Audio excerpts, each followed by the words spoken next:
My name is Morgan. I teach here at UF. And so I have a few different roles. I teach, I'm also a research coordinator, but I would say that most of my identity is as a sculptor.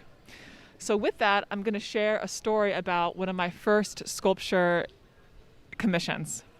So I was about 23, no, 20, 24. I had just graduated from VCU, and I got a phone call from one of my old professors at VCU, and they had just gotten a phone call from a woman who had just lost her son. He was about in his early 50s. She's probably in her mid 70s. So it was definitely a really sad thing.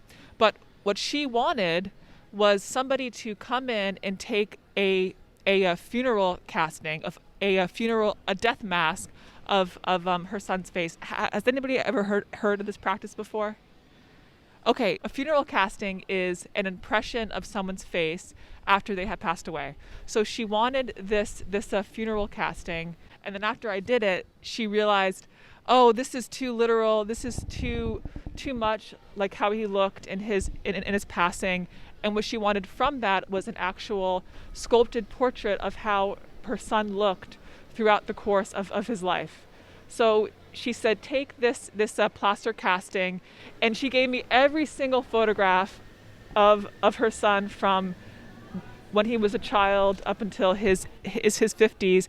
And I worked for over a year with her, working with her pretty much every month to try to get likeness. But it wasn't just the likeness that I saw within the photographs. It was the likeness that she saw within her son. So the proper smile, the proper hair, the proper shirt attire.